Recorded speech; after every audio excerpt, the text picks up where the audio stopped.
అందులోనే కాదు, ఎందులోనైనా సరే స్థిరత్వం ఉండాలి.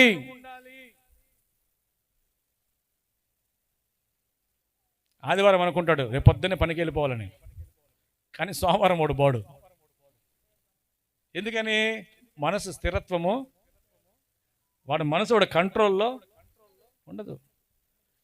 ఈ ఒక్కరోజే ఆడుకునేసి రేపు మొత్తం చదివేసుకుంటా అనుకుంటాడు, కానీ వాడు రేపు ఏమి కూడా స్థిరత్వము, ఒక ఉద్యోగంలో కూడా వాడు స్థిరత్వం ఉండడు.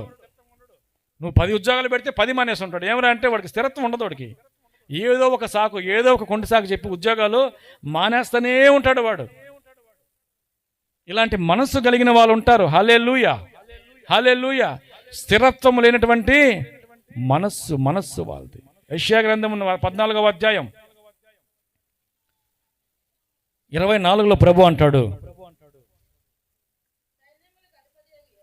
సైన్యములకు అధిపతియగు యెహోవా ప్రమాణపూర్వకముగా ఇలాగ చెప్తున్నాడు, నేను ఉద్దేశించినట్లు నిశ్చయముగా జరుగును, నేను యోచించినట్లు స్థిరపడును. గట్టిగా చప్పట్లు కొడదామా?